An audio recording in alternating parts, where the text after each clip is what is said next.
Well, good morning, everyone. For those of you who may not know me, I am a proud E4E partner. I am Glenda Woolley, and I am super excited today to welcome you to the September Experts for Entrepreneurs program. And we realize always you have a choice how you want to spend your morning. And we are super excited that you have set aside time today for us. As always, we have a very jam-packed, very informational tips to help you grow and develop your businesses. So, and also some tips for how we might live while we're trying to juggle and developing and growing our businesses. I can't believe myself, this is no doubt, how many times has this been said, 2020 has been a very unusual year. It being September the 16th, though, I am encouraged. We're heading into a new season, and that always kind of refreshes us. So, you know, for some of us, that means fall, but I know for others, that means pumpkin pies and pumpkin spice everything. So I've already seen people delighted about, you know, all the offerings that are pumpkin flavored. So good for you, something to make us smile. So before we get started with the agenda, which Will has up in front of us all today, hopefully you can see it. A couple housekeeping things that I'll mention. As we're all getting ready to still continuing to develop our Zoom skills, just bring your attention to at the bottom of your screen, we do throughout our meeting use two Zoom functions. You'll see the Q&A. And that will be a place for you to, throughout the program, type in questions that you have for our showcase presenters. I'll also give you a heads up that our leader, as he always does at the end of the program today, will be asking you for your aha moments throughout our program or your takeaways. So that might be a good place for you to start typing in those takeaways. And then the other is the chat feature, which we use. That's a really good feature in Zoom where you can say hello. If you heard, you know, some of the people, unfortunately, I can't see all of you, but I heard some familiar names and super excited to have you today. So that could be a place where you could give a shout out to some of the folks in the audience. Also too, I'll indicate that within that feature, you can either chat with just the panelist, or you can chat with the panelist and the audience. So kind of keep that in mind as you're typing in whatever's on your mind, being deliberate about who you're kind of selecting, but no worries. We are not perfect here at E4E. We try to be our absolute best, but we're not perfect. So it's really okay if you get confused about the Q&A and the chat box. We'd like to hear from you. We love feedback, so no worries there. I'll also mention that today we're doing something that we haven't done for a while, but because we are so committed always to adding value to our audience, at the end of today's meeting, we're gonna use the poll feature.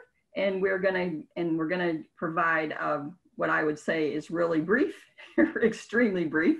We're gonna ask all of you to give us some feedback about the program. So just one question.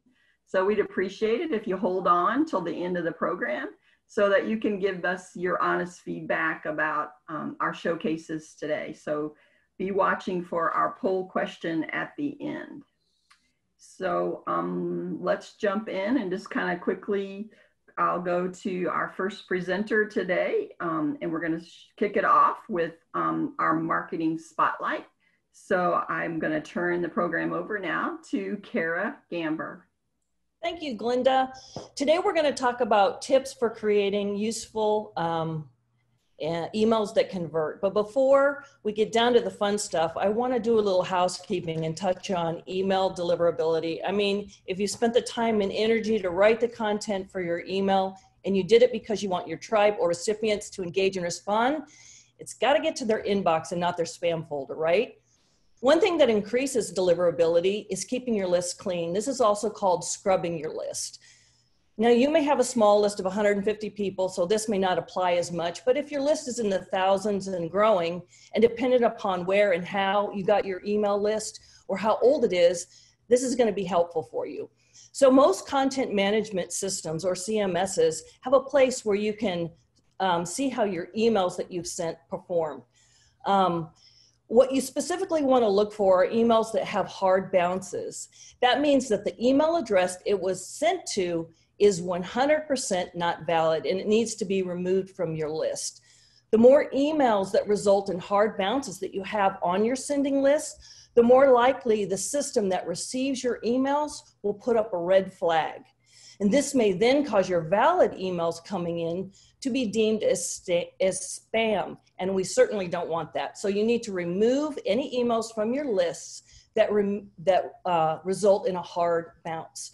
There's other things that you can do to clean your list and increase deliverability, but this is a biggie and one that I wanted to highlight. And now that that's out of the way, dun, dun, dun, emails that customers engage and tend to convert from. Number one, they use casual subject lines that are personalized. Casual subject lines that are personalized. And it might look like this. Hey, Dale, here's an idea for your blog. Hey, Bill, will you do me a favor? Glenda, you've got to read this. Number two, people engage more with content that educates. It might look like this. Here are 3 easy tips to set up a sales funnel that will get you more leads and generate more revenue. Step 1, step 2, and so on. And number 3, people engage and convert more from content that is conversational. This is accomplished by using words like you or I as an example. You can also personalize it and add an extra touch by putting their name in there. And finally, number 4, kiss it. Recent studies show that text-based emails actually have a higher deliverability rate than some of the fancy smancy template ones. And as a designer, it was a little hard for me to hear this, but hey, the analytics don't lie. Note to self, keep it simple. I hope this helped, and as always, feel free to chat me if you have any questions. Back to you, Glenda. Wow, Kara. Can't say I haven't heard a few of those before, but always good reminders. So thank you very much for your wisdom and insight.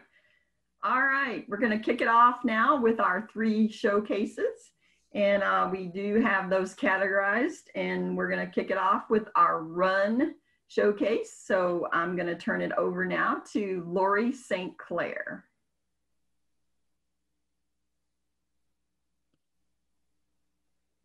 Wonderful. Thank you so much.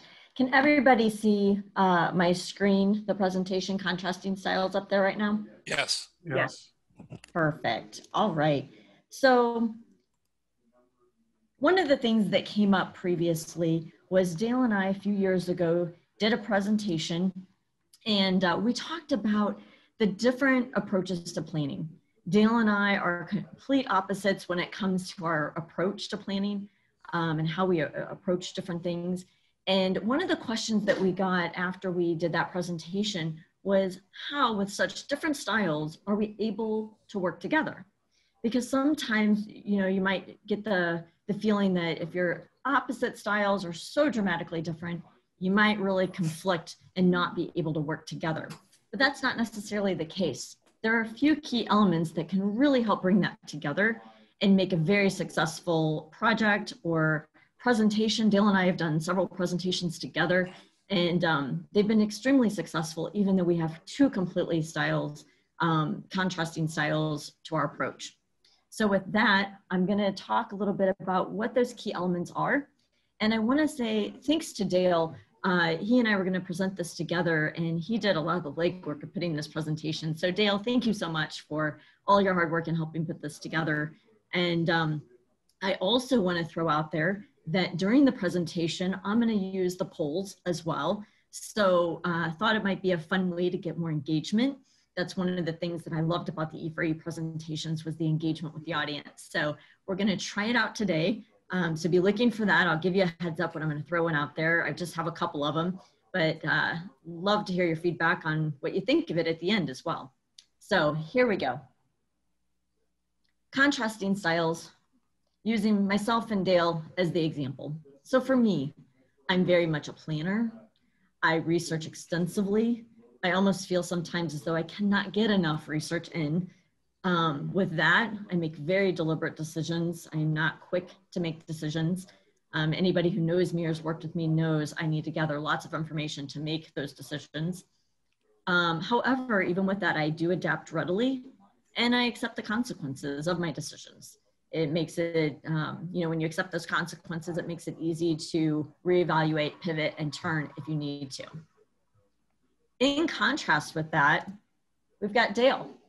Dale's more directional. So he doesn't do step-by-step planning. He decides, here's the direction that I want to head, and he just starts moving towards it, makes adjustments along the way.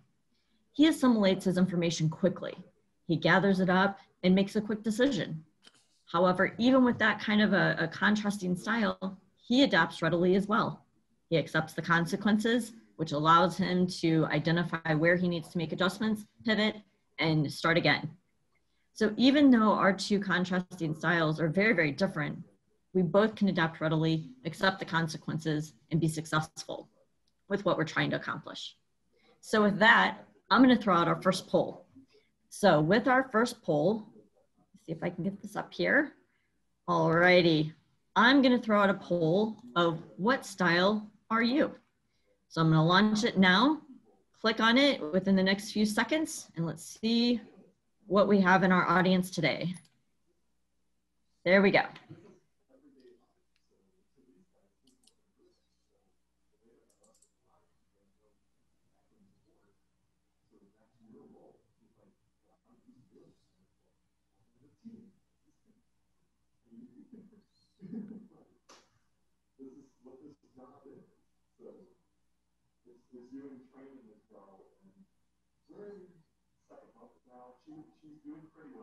Just a few more seconds.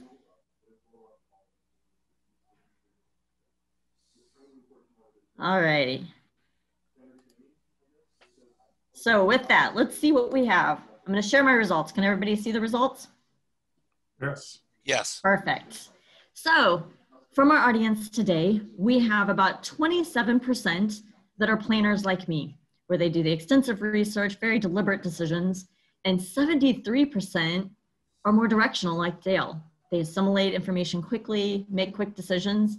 But like I said, regardless of which style you are, although they're very opposite ends of the spectrum, we can work together and have a very successful relationship on projects, presentations, etc. So with that, let's talk about what those key items are. All right, so with this, first thing that makes the contracting styles work well are common values. When I'm talking about values, I'm talking about things like accountability, commitment, compassion for the project of whatever you're trying to accomplish, cooperation, dependability, fairness, flexibility, integrity, motivation, openness, success that you want to accomplish, and trust. There are many, many more common values, but I think what's important is you evaluate what your common values are and what's important to you, and the person that you're working with, understand what their values are. If you guys share some common values there, you will have a successful relationship and be able to work through a project, a presentation, whatever that might be. The second part are common goals, right? If we don't have a common goal and we're working towards two completely separate things, our styles probably aren't going to work together. However, if we're sharing values and have our common goals, meaning we're wanting to get to the same end result. For instance, Dale and I did a presentation together a few years ago regarding our different styles. My approach to preparing for the presentation is I think a lot about it. I work hard at putting the presentation together. I really want to plan out, okay, Dale, when are we going to meet to talk about this? When's our next step for that? and we really kind of iron out the whole process step by step. Dale is, hey, here's what our end result is. I feel if we move in this direction, we're going to hit it. I need a little bit more step by step. However, we share common values of what we want, what we believe in, what's important to us. We had a common goal that we wanted to share information to E4E years ago, and we wanted to share the same information. So we had the same vision and an end goal of what we wanted to accomplish. Because we shared those two things, our presentation was extremely successful. And we got along famously and had a lot of fun doing it along the way. So common goals can be anything from what the end result needs to be. It might be things like boosting work performance, increasing sales, solving a problem, developing a training module. It could be sharing knowledge, such as developing a presentation to give. So there's a lot of different things that you could be wanting to accomplish with people with contrasting styles. This applies a whole lot when it comes to working with coworkers or outside vendors or outside sales. You run into all sorts of people with different styles. So regardless of what you're trying to accomplish, these are ways to make that happen.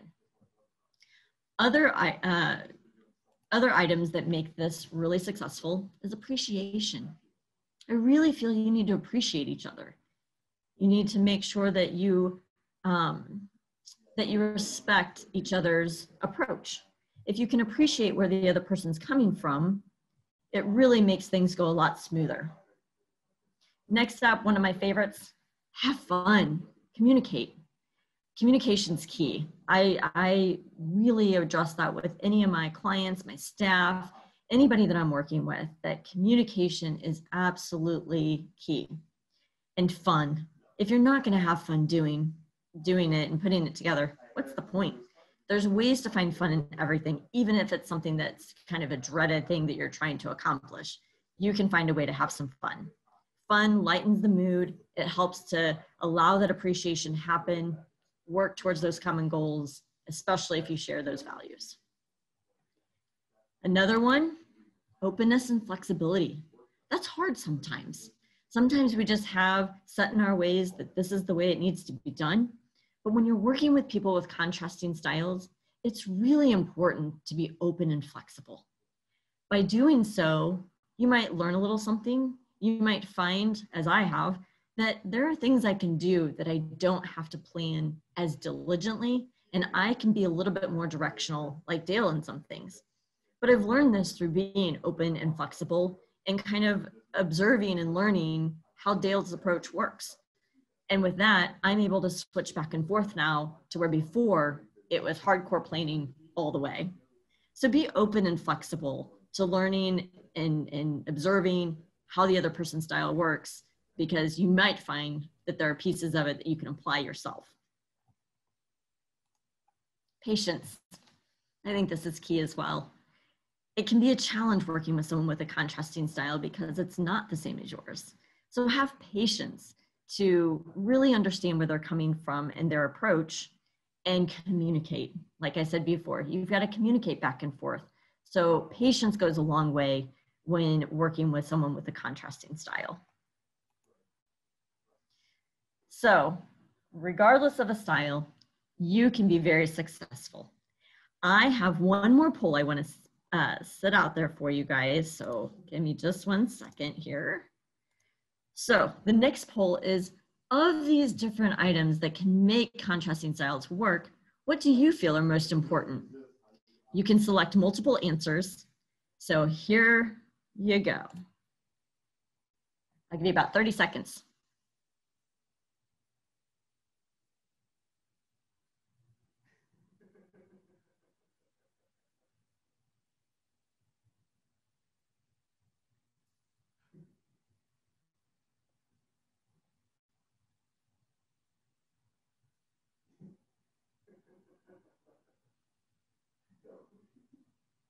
Five seconds to go.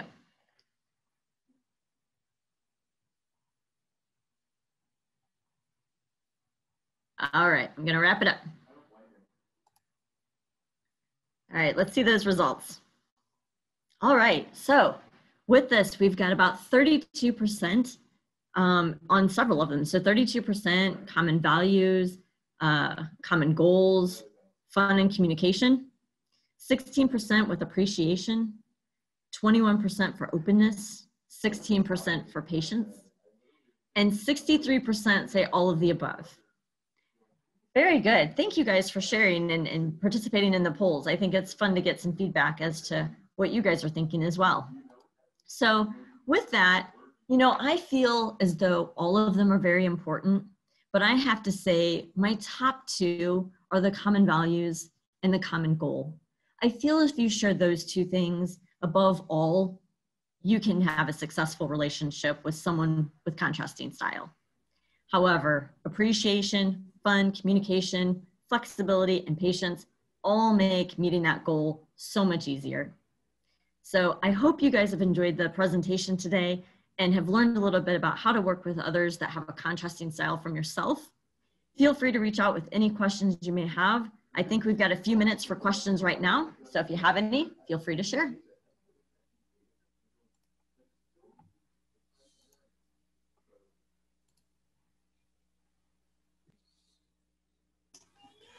Lori, great job on the polls, by the way. That was nice and smooth, and I think it worked great. So, amazing. Thank you. Yeah. It's amazing. Thad says, excellent information. Working with contrasting styles is vital to a successful conclusion. It truly is.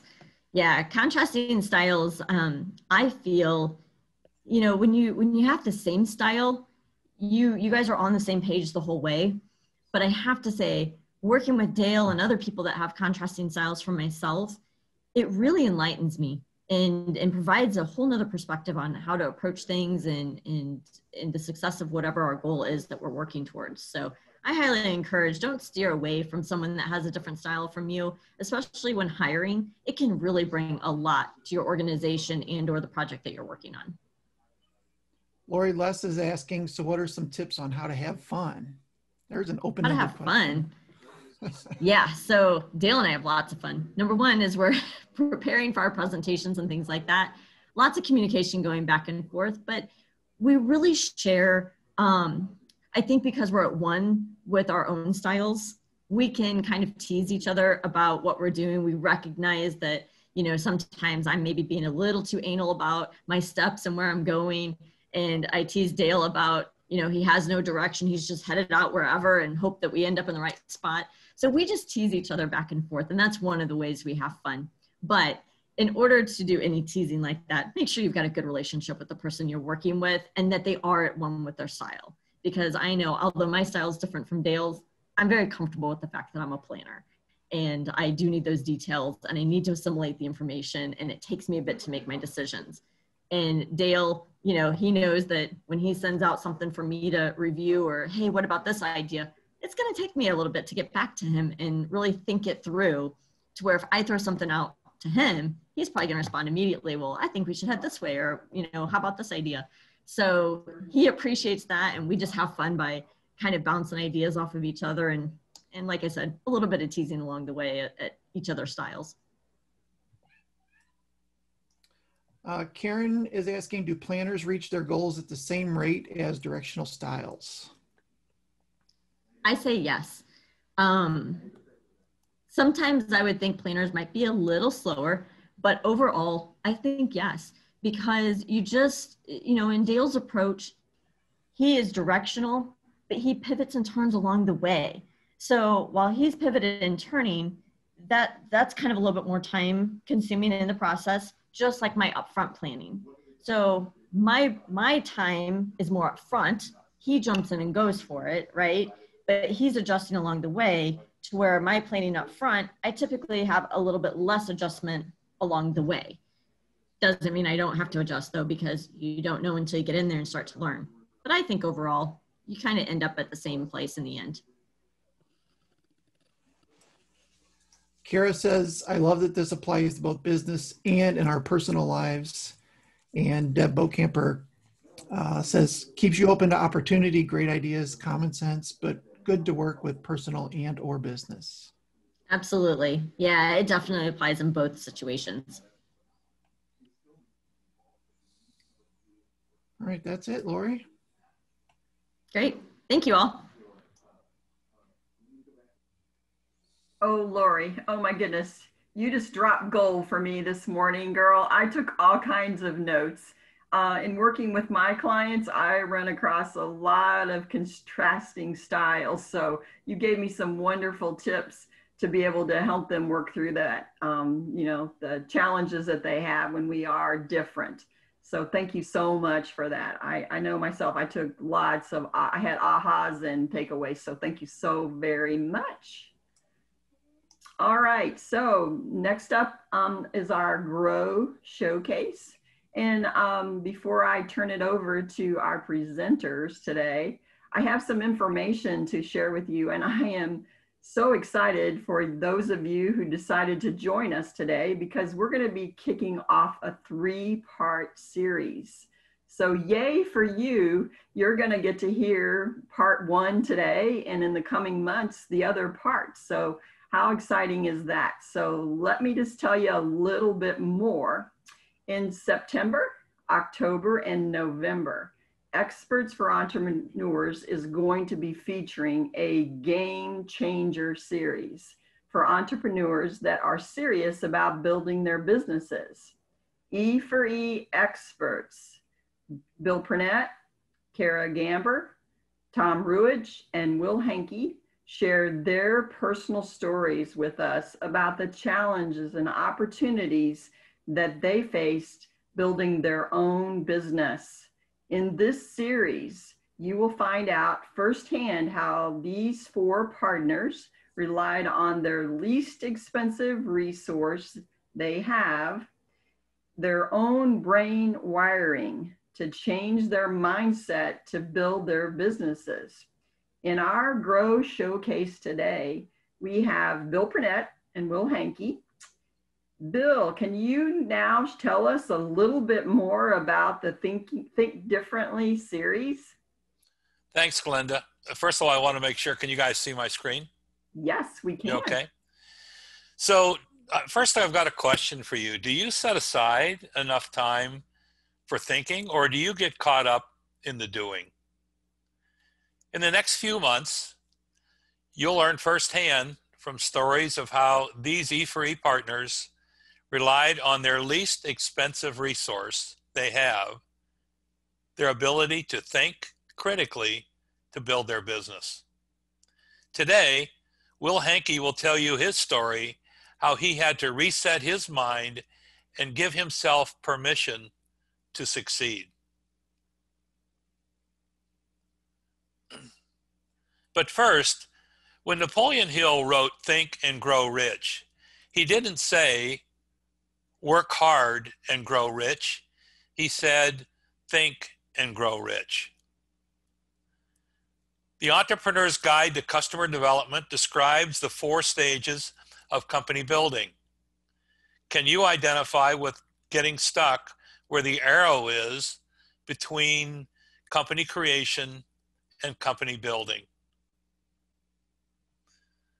Results are influenced by what we think about our routines and how we act, and how we anticipate and solve problems. Having a clear picture of what good looks like, which is the box over here on the left, not a heap of random thoughts, which is what frequently happens to us over here. So be honest with yourself. What else can you do to close the gap between company creation and company building? If you need some thinking differently help, here's some homework. You'll find this on our website, Simply Successful, and I'll be glad to provide that information if you'll drop me a note.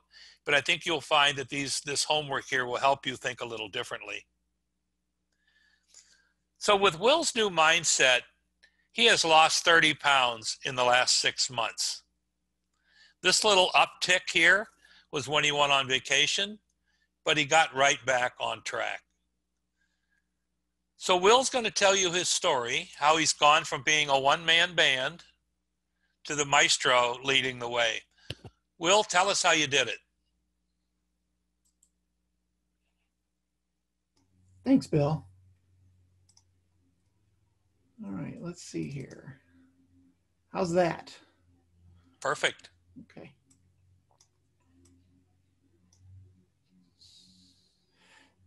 Thanks, Bill. So yeah, today I'm going to be talking about permission to succeed and doing some things around mindset that can really just help you get further down the line. So I like pirates. I think pirates are cool. If there's a show about pirates, I'm in. I'm gonna watch. It sounds like it's cool. It looks like a fun adventure. I'm also a fan of cool words. And a cool word could be, so swashbuckling. That's a great word. I like that word. There's another one, doldrums. I don't know if you've heard of the word doldrums before, but it is a term that basically talks about there's no wind. So the ships get stuck and they might sit there for months and they might not be able to just get where they're needing to get where they need to go. And they just kind of sit around. And if you're in business, this probably also sounds familiar to you. Bill showed this company building and he kind of breezed past it, but a lot of us are stuck here in this, where this arrow is. And I was stuck there for 20 years with my pirate ship. I just sat there in the doldrums and languished about between creating my company and getting any further down the line. Here's a picture of me when I was young, when I started my business at 25. And these are the things that I told myself. It's too complicated. And I'm talking about growing my business, really succeeding. Seeking help means you suck. It is what it is. You know, this is just how it's going to be. Or I can't seem to grasp some sort of concept that I know will get me further down the line. Or I tell myself, my system's working so far. You know, it seems to be working okay, so we'll just keep with it. You know, but a lot of times you just kind of shrug. And in my case, 20 years later, still doing the same things, still saying the same stuff to myself, right? You know, nothing really changed. Now, along the way, I mean, I'm making money. I'm surviving. We've got a nice flat line going. Bills are getting paid somewhat. You know, things are okay. But there came a point when I really just needed to start to change and decide I want to really grow this business. Problem was, if you accept a limiting belief, it really does become a truth. And those truths hung with me for. This is a square of what we call knowns and unknowns. Some people call it the Rumsfeld square, but there are basically four kinds of knowns in the world. There are things that we know and understand. You know, for me, that would be SEO, right? Or how to fix a car, or how to change the oil, or something like that. There are things that we're aware of but don't understand. So for me, this was finance. This was business growth. Things that I knew that I should know more about, but I just didn't, right? There are things that we understand but are not aware of. So I know that the grass grows. I'm not aware of the grass growing every day, but I do know, I understand that it grows, and once a week or once a month, I have to go cut it. And then there are things that we are neither aware of or understand. So this could be creatures in the ocean that we don't know exist yet, or something like that. There are these four different areas. For today, I want to talk about these two squares, things that I'm aware of but don't understand, and things that I know and do understand. And the idea is to get from right to left in this case. This is where my pirate ship is stuck, right? When it comes to a specific topic, this is where we tend to stay. We are aware of those things. We just don't apply ourselves to getting from the box on the right to the box on the left. So I want to talk today about my treasure map to a better mindset. These are the 5 things that I think you have to do in order to accomplish this. First, you have to own it. Secondly, you need to identify alternatives. Third, you need to take out the trash. Number 4, seek help. And number 5, give yourself permission, and then recycle. for the next thing. So first of all, own it. Realize for whatever the topic is that you're in this box. This is the first piece of it. I know that I'm not smart with finances. I know this, and I need to do something about it, right? I need to start moving myself over. For 20 years, this is what I did. I don't know. I can't figure it out. It's just something. Or I did this. Has anybody ever used one of these before? It's called an excuse. Lots of people use these. I try not to. I've always told my kids, I don't have time for these. But I find myself doing the same thing, especially in your head, maybe not out loud, but I'm telling myself, that's just how it is. It's never going to get better, or whatever it is, right? There's a reason. Well, I wasn't taught that in school, or something like that. But at some point, you got to get past this, right? You got to stop with these excuses, as I think they're called, and move forward with it and own it.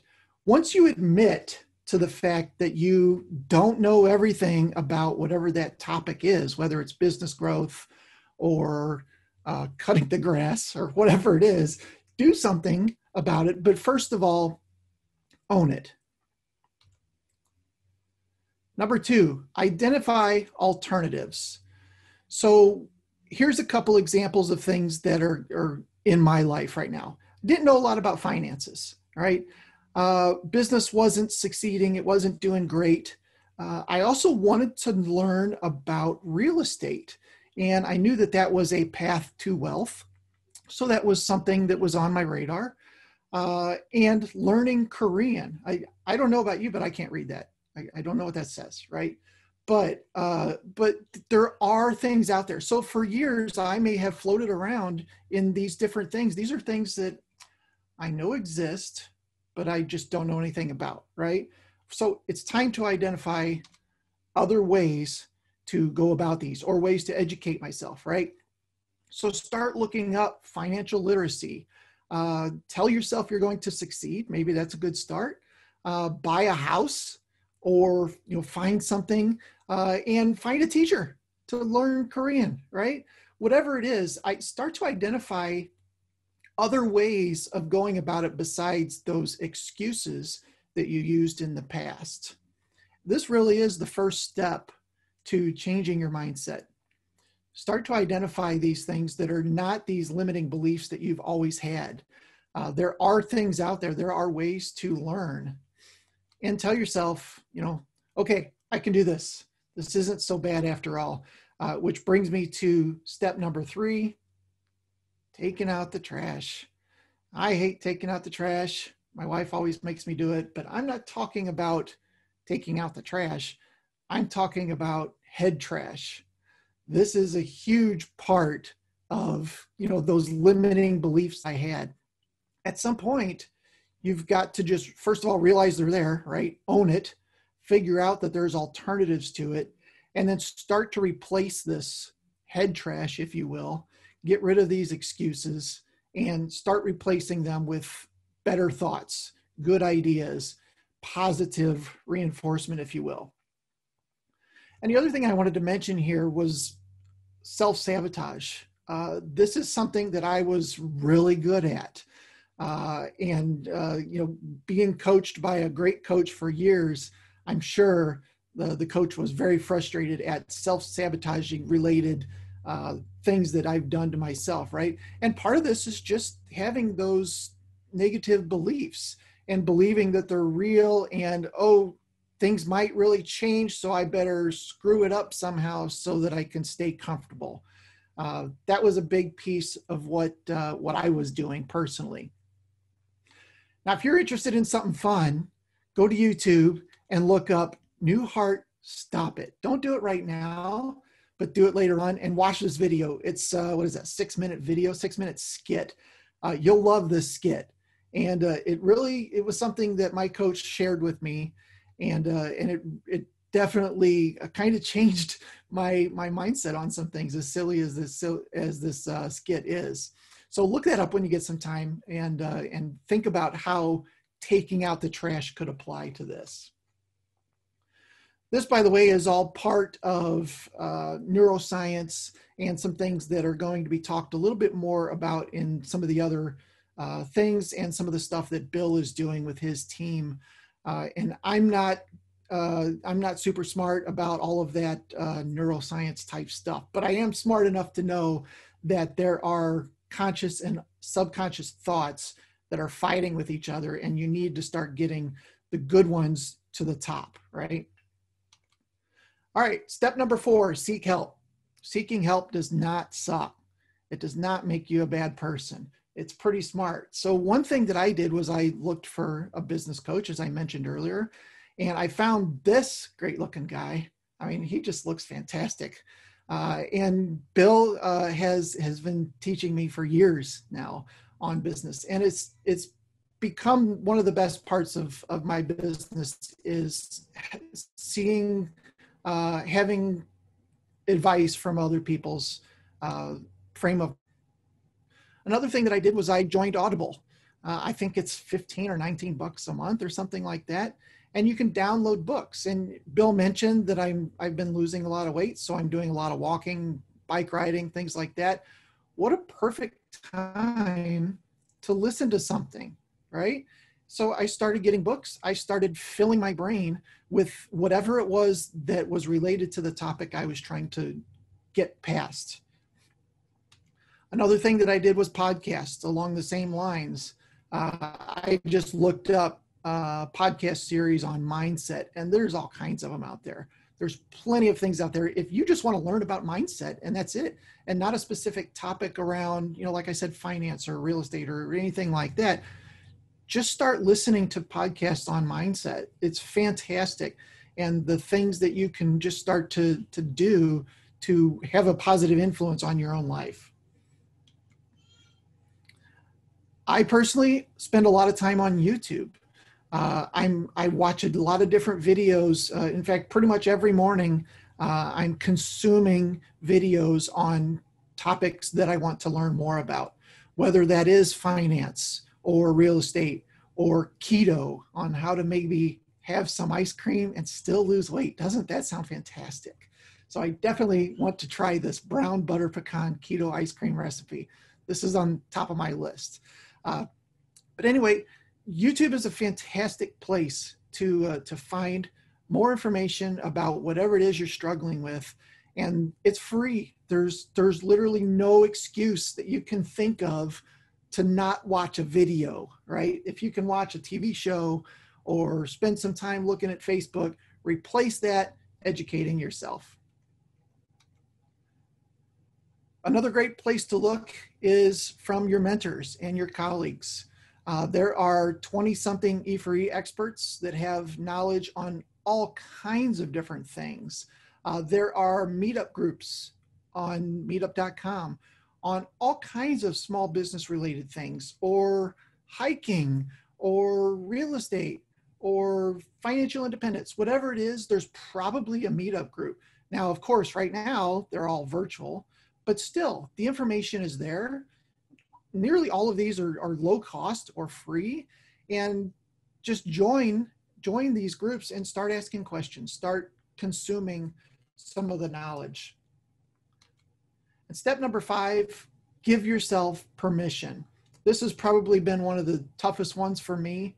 And if you don't do this step, you're gonna be stuck. You're gonna have all the ammunition, but you're not gonna pull the trigger.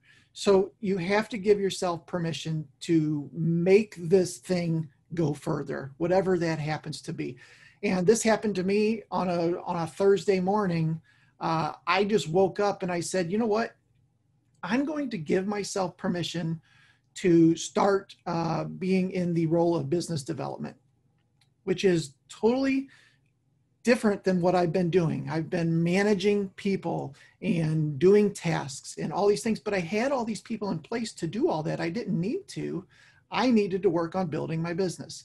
And some random Thursday morning, I finally did it. I wasn't planning on it. It just kind of happened. But giving yourself permission will help you start to apply the other steps. I like this picture because just because you gave yourself permission doesn't mean you're going to hit the target. It just gets you shooting the arrows, right? It gets you moving in the right direction towards the goal, whatever that happens to be. Most of you have probably seen this before. You know, if you look at somebody and think, wow, they're successful, they must have just had it, right? They just had the golden touch. But what it really looks like is probably something more like this. And at some point in this crazy squiggly mess, you need to give yourself permission to start to succeed. And I encourage you to do that. Mindset is everything. It really has totally changed everything that I'm doing. And just having that positive mindset has really helped me grow my business. And the other thing I want to mention here is that you can recycle this. You can start over for a different thing. So I mentioned finance. Once I kind of got through it and I started learning and I understand the basics, okay, now I want to learn Korean, right? So I start the steps over again.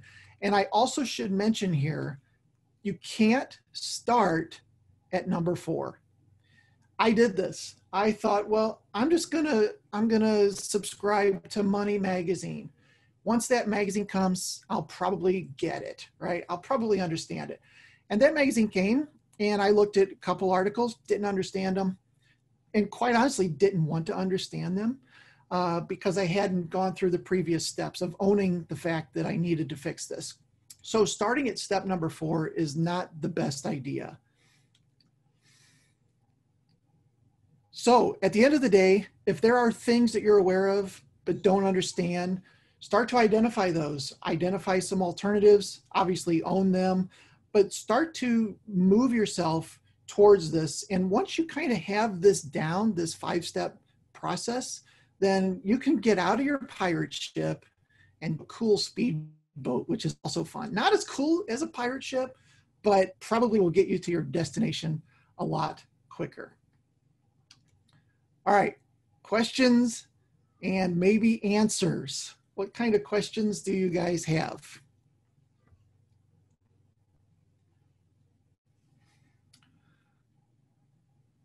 All right, let's see. Great accomplishment, Will. Great presentation, Will. Thank you for an amazing information. And Frost, you are welcome. Let's see. I'm doing all the juggling here, so I got to look at the questions too, just to make sure that if there are any. Let's see. All right, I don't see any other questions coming in. Bill, is there anything that you needed to add to this?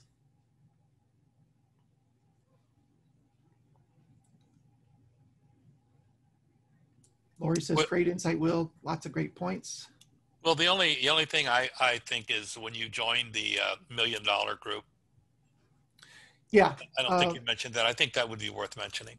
Yeah, I joined a group called 7-Figure Agency, which is about 100 agency owners like myself. And that group, first of all, being around a group of like-minded people really helps. And it just goes back to, reading books and enjoying podcasts. If there is a group like that in your industry, doesn't matter the cost. Get involved with that. And the amount of mentorship, the amount of camaraderie and encouragement is fantastic. So those guys have really helped us a lot grow our agency, all the way from practical application of things to just getting together and having virtual drinks, if you will, and just talking about the industry in its own. So. Kathleen, thank you for your candor. These are issues every one of us face. Very helpful. Great insight, says Richard. Control your mind to succeed, 100%. Les says, Will, your presentation remind me of an African proverb. If you want to go fast, go alone. If you want to go far, take someone with you. I like that. Deb Bocamper says, very good. I usually start at seek help. Now I know where to start. Thank you. Yeah, I did that. I thought, well, that's where I needed to start. But if you're not owning it, and knowing how to get going, you're just not going to get to the finish line. Stephen Denny, excellent, Will, great done. I need a 3-pound beer to be successful. It would help, Thad, if you had a balloon beard at our next meeting. Yes. So, all right, Glenda, I will turn it back over to you. Thank you.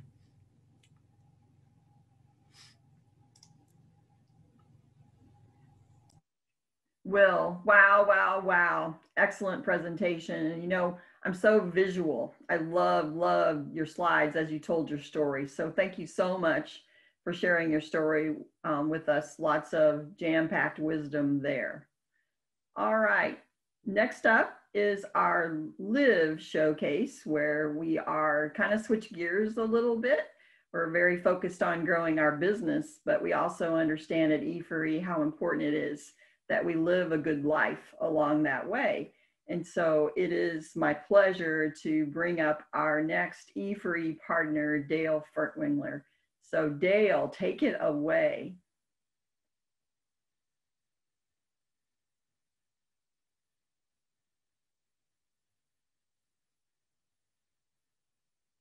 I think you might be on mute, Dale. Trying to unmute, but I'm not seeing the. I gotcha. Got it.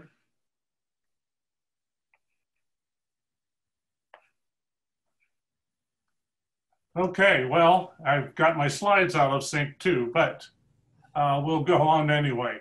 You know, what we're going to talk about today is trust, and trust affects all aspects of our life and all of our relationships. So it's so essential that today we're going to talk about how you can gain trust instantly.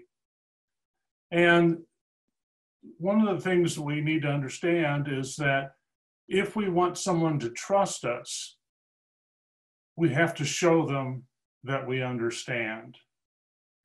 And that's what we're going to be talking about today. And the key to that is to frame your messages in the context of their daily experiences. So to show you exactly what that looks like, I've created 3 examples here. The first one is an accounting example.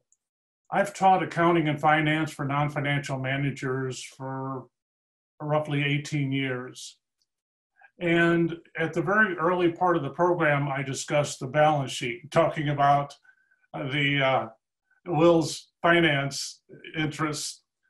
We talk about the balance sheet, and appropriately, we would talk about assets, liabilities, and equity. And I knew that while most people would have some familiarity with the terms, they wouldn't understand them thoroughly enough to be able to categorize different accounts appropriately. So one of the things that helped was using an example that they experience in their everyday lives. So I would say to them, imagine for a moment that you're buying a home and the home costs $150,000. You put down $30,000 and you borrow $120 from the bank. So what's the asset, what's the liability, what's the equity? And they would get it right because they had familiarity with that. And in doing that, I gained their trust. And the way that I know that I gained their trust is that later on in the program, when there was something they didn't understand, I didn't get objections like, well, that's not right. That can't be. It can't possibly work. Instead, I would get responses like, that doesn't make sense to me. I'm not understanding how that works. So they were taking the responsibility. They were embracing, if you will, the confusion rather than saying that they didn't trust me, which then opened the door for me to provide some clarification and help eliminate that confusion. But they never, in that 18 years, came back and challenged whether or not they thought I was saying something that was wrong. So that's one example. The next one is a little bit more complicated. In this particular situation, this was early in my years providing part-time CFO services. One of my clients called. She was a petite woman. At the time, her son was 9 years old. He was big for his age and really sturdy. And he suffered ADHD and dyslexia. And the reason for her call, she said that they would spend 3 to 4 hours a night on his homework. And he would get so frustrated and angry that she was afraid that if the anger erupted, she would be hurt physically. And she said, I don't know what to do. So when I looked at this situation, I realized that ADHD and dyslexia were not going to be the solutions because there was no shared experience. Her son experienced it, she observed it, and I had no experience at all with it. So that wasn't going to be part of the solution. But the one thing that all three of us shared was the understanding of frustration.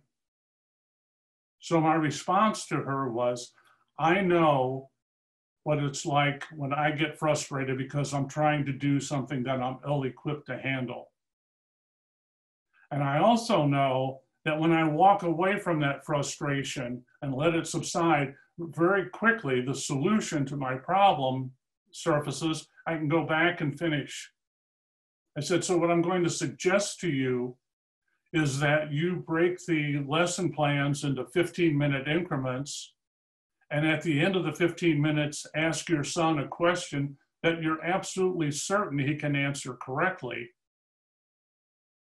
And then give him 5 minutes to play the drums, because I knew the kid liked to play the drums. I said, then repeat the process. Now, she called me 2 weeks later and said not only wasn't her son getting angry any longer, he was actually gaining confidence. But the real key here is the reason that she took my advice was because she had experienced frustration in the same way that you and I and everyone else does. And we all know that when we walk away from it, often what we need to know or what we're overlooking surfaces and we're able to move forward again. So it was the fact that of that shared experience that gave her the ability to trust in the recommendation that I made and use it to good effect. Third example, I called it termination interruptus, but again, in my CFO work early in my business, I would run into situations, rarely, but it would happen, where an employee was not performing according to expectations. And despite repeated attempts to help them become more productive and meet expectations, it just wasn't happening. And the decision was made that the person's employment needed to be terminated. And then I'd come back for the next visit with that client and find the person was still there. And when I'd ask why, I'd get all the usual excuses, which was an indication that they really just didn't want to have the conversation with that employee. And so I would say to them, well, let me ask you, do you think they know you're not happy with their performance? They go, oh, yeah. I said, do you think that they wake up every morning wondering whether or not today is going to be the day that I'm going to lose my job? They said, well, yeah, probably. I said, do you really feel like it's fair to allow somebody to live with that kind of fear and anxiety on a daily basis instead of having a 10-minute conversation with them?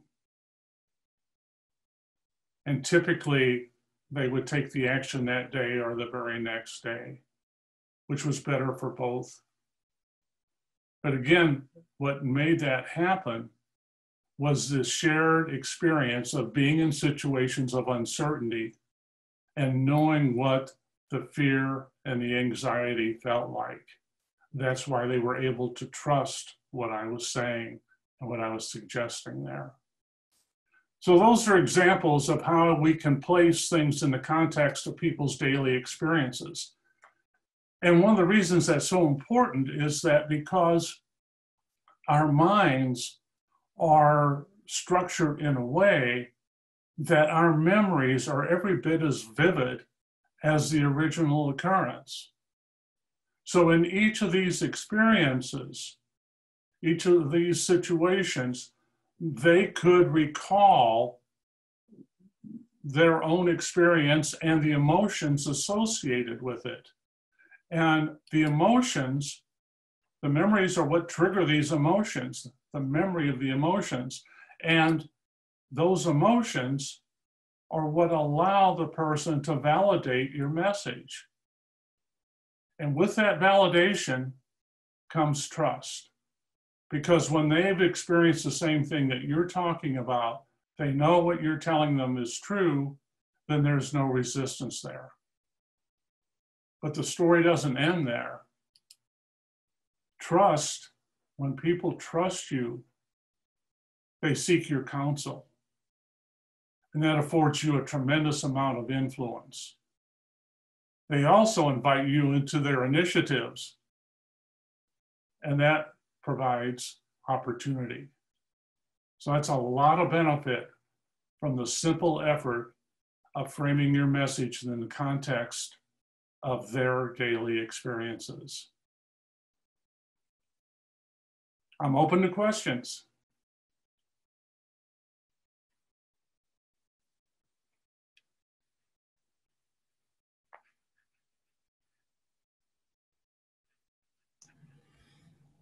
Dale, question from Bill. Once trust is broken, how can we regain it?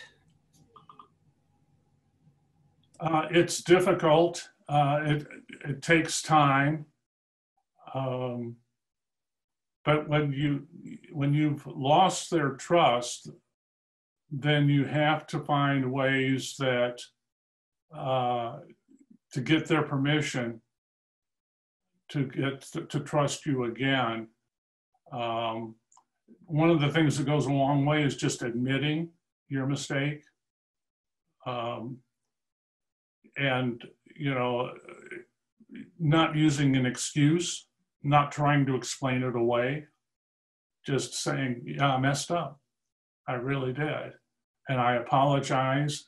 And what can I do to fix it? You know, what can I do to make this work? Let them know that you value the relationship. And the last thing you want to do is lose it. But you realize that you might have just done that. So, you know, what can I do to solve this and regain your confidence? Lori says, excellent job, Dale. Kara says, admitting is good. Honesty, own up. Richard Terry said, could you give an example in a selling experience? Framing the things in the context of a personal experience. Yes.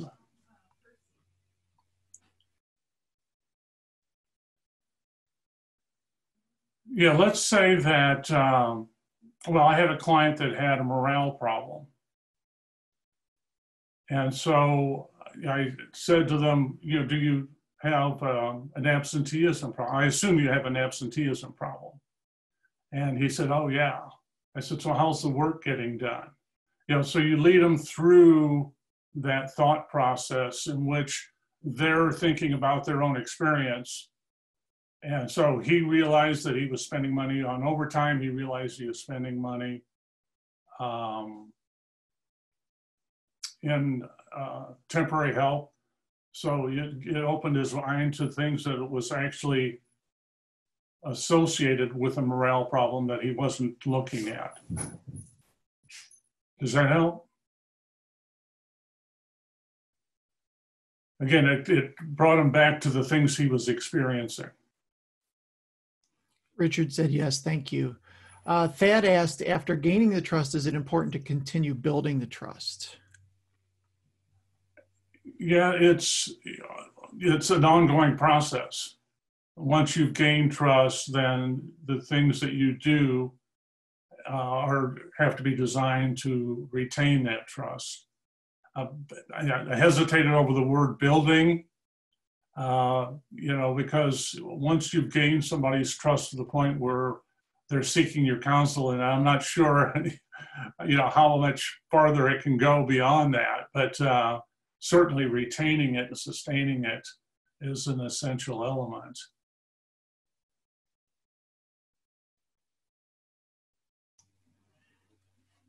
Les said, rather than implying that there's something wrong with the person, One thing I propose for constructive accountability is ask what's getting in the way. Yes, yeah. One of the things that will kill any discussion is ascribing blame. So staying away from that and just asking a question, as what Les suggested, that gets them to rethink the position that they've got or what they're trying to accomplish. Kathy said, Dale, thank you. Such great information and examples. Good. And that's it. All right. Thanks, everybody. Thank you, Dale. I echo what Kathy just said, great information. And I love the examples. Information is great, but if a person can kind of tell me how you apply it, give me an example, that really helps a lot. I think we'd all agree that we had some wonderful e4e showcases today. Thank you to all of our presenters today, because it's apparent that a lot of time and effort was put into the content that we received today, and gold is the word that comes to top of mind for me. Just wonderful, absolutely ideas, suggestions, thoughts, sharing of stories and experiences. Can't thank you all enough. And if you in our audience and others are thinking, gosh, I really would like to see the replay of those presentations, because I took great notes, but I think I missed something. Boy, do I have, thought for you, something. I've got the remedy for that. Sure enough, we record our presentations, and you can catch the replay of these presentations that were recorded today, uploaded to the e4e YouTube channel. And I'm sure before we actually close today, we'll post that link to the e4e YouTube channel. You'll find today's presentation videos out there, but we've been in business for a really, really long time, and we have an awesome library of wonderful content on a variety of business building and live topics. So if you haven't been there, I would encourage you to go there. And if it's been a while since you've been there, I would encourage you to revisit that site, because wonderful tips on most anything that might be top of mind for you. So with that, Bill, I'm going to turn it over to you, our fearless leader. Thank you, Glenda. Couple of announcements. We're really excited, and unfortunately, I see that Kathleen Judge had to duck out just before this time. But Kathleen Judge is a new subscriber to e4e this month, so I'll follow up with Kathleen separately. We've already talked, but I wanted to welcome her. I did put her picture up there with her link. Oh, yeah. Oh, great. Thank you. Thanks, Will. And also, we have a new partner. I wanted to welcome Stephen Denny to e4e partnership. I'm sure you'll be hearing a lot more from Stephen over the next few months. But Stephen, welcome to e4e. We're excited to have you part of the team. So Glenda mentioned earlier that we like to hear from everybody and tell us what your takeaway or what you actually intend to act on as a result of today. So I'm going to give you a chance to go ahead and put something in the chat if you've got some ideas. I want to give you one more thought. I noticed that many of us are struggling with overwhelm for a lot of different reasons. I've learned over the years that there is just one real simple thing that you can do to help with overwhelm, and I wanted to give that to you while we're waiting for your replies. So what I encourage people to do is to ask yourself one question, and that is this: if I had just one thing that I could actually act on and finish, what would it be? And it really slows everything down, and it gets you focused on what that one thing might be. And then when I complete that one thing, then I repeat the question, and I ask myself, if I had one thing that I could do, what would it be? But I find that it's a great way to help overcome overwhelm. So Will, are there anybody share any of their ideas with us? Thad said, I will definitely work on my mindset and taking out the trash. That's good. Karen Hoffman said, takeaway, start listening to podcasts on mindset and focus on improving. It is key to everything. 100%.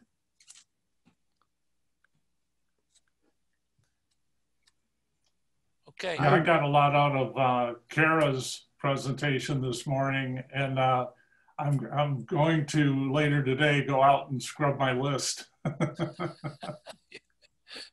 Yeah, got a lot done in a short period of time. Yes. Yeah. I want to trade my pirate ship for a speedboat.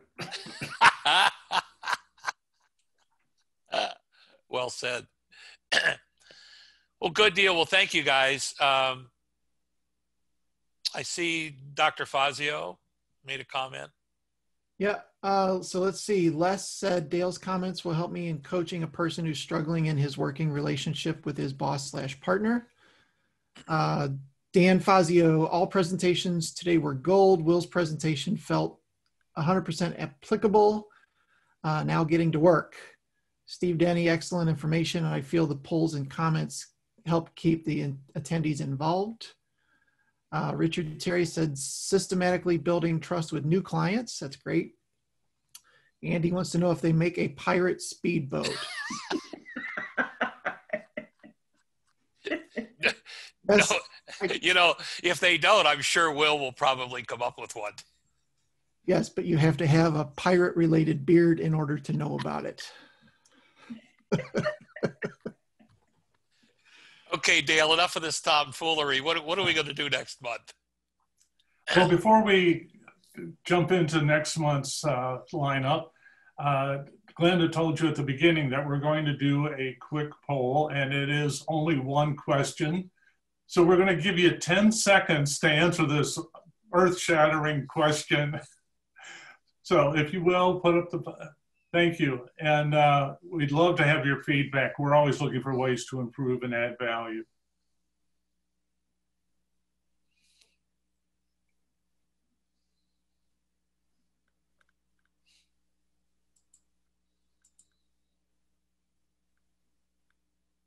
All right, can we wrap it up?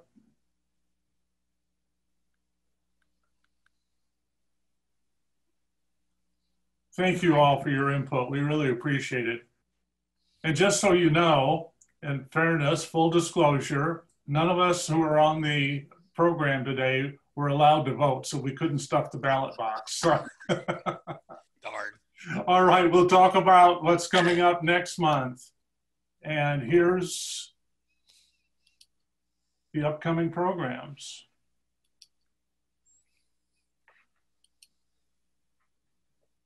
For our marketing minute, Thad James is going to talk about stalking, hunting, and perusing on LinkedIn. Steve Denny is going to do a program, Let the Numbers Talk to You. Kara Gamber is going to provide the second segment of our three-part critical thinking series with the title, Working Your Asset Off and Still Overwhelmed. And finally, Kathy Sexton, What's Your Money Story? So join us next month for another great lineup. Looks wonderful, Dale. Always wonderful content. I'm so looking forward. There's some intriguing titles there. All right. Well, I think that's a wrap. I want to say thank you very, very much to all of our E4E partners, E4E subscribers, and our guests today that set aside time out of their day to begin with E4E. We appreciate you so very much. That's why we do what we do, is because you all show up and you're a wonderful audience. So thank you very much for joining us today. Check out the YouTube channel if you need to get the replay of our showcases today, and check out, the content of our library there. If you want to know more about E4E, certainly reach out. We have a website, E4E. We are a meetup, E4E community. Any one of our partners or subscribers, if you happen to know them, I'm sure would be able to provide information, or if they don't know the answer to your questions, point you to someone who would be more than willing to help you, answer that question. So to all of you, have a wonderful day. And thanks again for joining us at E4E. Thanks, Glenda. Good job. Thank you. Bye-bye.